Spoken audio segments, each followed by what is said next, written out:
kò sí àṣàsí láàrin àwa òṣèré tíátà o, ẹni tí àsìkò rẹ̀ bá tó ni ó lọ jẹ́ Ọlọ́run nípè. Alebiosu òṣèré tíátà ló sọ bẹ́ẹ̀.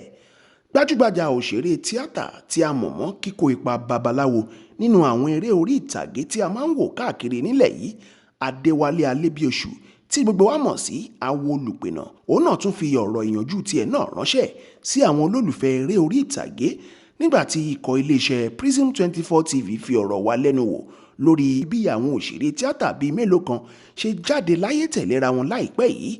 Àwọn òṣèré tíátà bíi Murphy Afọlábí, Mukail Adédìgbà, Bàbá Ìgbómìnà, Saint Obi, kí Ọlọ́run ọba mi Èdùmàrè kí ó bá wa dáwọ́ ibi ìdúró. Nínú ọ̀rọ̀ rẹ̀, Alebiosu sọ wípé àjọ ni kú o. Ó ní gbogbo àjọ pátápátá láyé yìí ló sábà máa ń dàrú, ṣùgbọ́n àjọ ikú ní tiẹ̀ òun nìkan ni ò kí ń dàrú o. Ẹni tó bá kàn ni wọ́n máa kó fún dandan ni. Adéwálé Alebiosu ní ìtílẹ̀ mọ́ yìí àkàìmọye àwọn ènìyàn tí ó ti jẹ́ Ọlọ́run nípè. Ó ní ṣùgbọ́n nítorí òṣèré tíátà jẹ́ ojúlùmọ̀ ló máa ń fà á tó fi dàbí ẹni wípé tí ẹnìkan bá jẹ́ pé Ọlọ́run lágboolé tíátà, wọ́n á máa tún sọ wípé wọ́n tún ti ń kú. Ó ní kò sí nǹkan kan tó ṣe àwọn lágbo òṣèré tíátà, kò sí àṣàsí kankan. Ó ní gbogbo nǹkan láyé sábàbí ni. Lórí nǹkan tó ń ṣẹlẹ̀ lọ́wọ́lọ́wọ́, nǹkan tí mo lè sọ, àwọn èèyàn tí wọ́n bá gbọ́ pé òṣèré kan kú, wọ́n ní àwọn òṣèré yẹn wọ́n náà tún ti ń kú o, kí la wá kàn báyìí, kí la wá ṣe. Bẹ́ẹ̀ gbogbo àjọ ló máa ń dàrú, àjọ kú kì í dàrú. Èèyàn tó bá kàn ni wọ́n máa kó fún. Nítorí pé iṣẹ́ táwa ń ṣe ajẹ́ ojúlùmọ̀ tí gbogbo ènìyàn mọ̀, ló jẹ́ pé tẹ́nìkan bá papòdà láàrin wa, àwọn ni wọ́n tún ti ń kú. Bẹ́ẹ̀ ní ìtílẹ̀ mọ́ yìí àìmọye èèyàn tó ti jẹ́ pé Ọlọ́run. Ṣùgbọ́n torí pàwà jẹ́ ẹni tí ìlú mọ̀ká náà máa fi ń wò wá bẹ́ẹ̀ ni pé kò dẹ̀ yẹ ká kú o. Bẹ́ẹ̀ tó bá tàkòkò oníkálukú á bọ́ọ̀lẹ̀ ní bus stop ṣe kò sí nǹkan tó ṣe wá o. Pákòkò oníkálukú bá ti tó, Ọlọ́run á pè é. Àdúrà tèmi àkàngbà ni wípé kọ́lọ́ má jẹ́ kárí àtẹ̀yìnkù mọ́.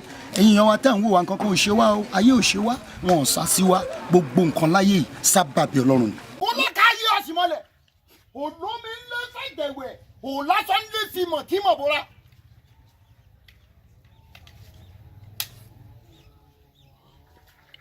Ìgbọ́n náà ti ń dọ́gbọ́n rẹ̀ lórí kankan lẹ́yìn mi. Olórí ikú ni ọ ni. Bàbá fi mi ṣe wàhálà ń wọ́n là nǹkan mọ́ lórí. Elédè òfin ẹ̀yìn ni bá mi. Àgbàbí ìyá kan náà o.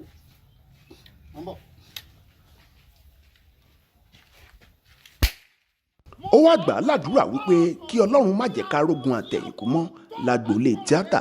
Ṣeun Adéoyè ló ń jábọ̀ o fún ìkànnì Prism 24 TV. Èmi ọkọ̀ Alebiosu mọ̀ fún bá. Èmi Aléràwọ̀ sùn. Tẹlifíṣàn kan àrà ọ̀tọ̀ tí aráyé fẹ́. Prism 24 TV láyé sọ. Àtúntún aréde pàkó yí bàbá màgánà, àǹfààní ńlá ló wọlé tọ̀ wá wáyé o. Àǹfààní láti darapọ̀ mọ́ iléeṣẹ́ amóhùnmáwòrán àti rédíò orí ẹ̀rọ ayélujára kan nílẹ̀ yìí. Prism 24 TV jígí alára rédíò tó kalẹ̀ ká sílùú Ìbàdàn. Iléeṣẹ́ tẹlifíṣàn tí wọ́n mọ̀ mọ́ àwọn ètò àtàtà lóríṣiríṣi ni. Àǹfààní ńlá rèé o fún gbogbo ẹni tó ní ẹ̀bùn àti ọgbọ́n àtinúdá láti wá fi ẹ̀bùn tiyín náà hàn. Kẹ́yìn náà lè di ìlúmọ̀ọ́ká gbóhùnsáfẹ́fẹ́. Akọ́ṣẹ́mọṣẹ́ agbóhùnsáfẹ́fẹ́ lédè Yorùbá pọ́nbélé àti Gẹ̀ẹ́sì ni wọ́n ní. Tàbí akọ̀ròyìn àti akàròyìn eré ìdárayá àti bẹ́ẹ̀ bẹ́ẹ̀ lọ lédè Yorùbá àtèdè Gẹ̀ẹ́sì.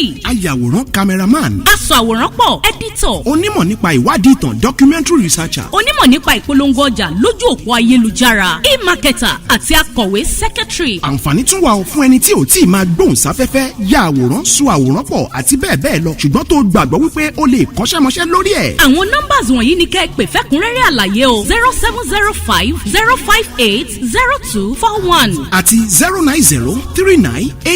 09039893895.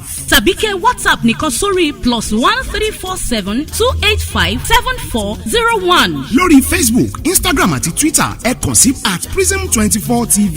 Wá lo ẹ̀bùn tiẹ̀ náà níbi táyé ó ti gbà ọ́ ní Prism 24 TV jígí alára rédíò. A máa retí yín o. Prism 24 TV jígí alára rédíò ní gbogbo àwọn tó dá mọ̀ ń gbọ́.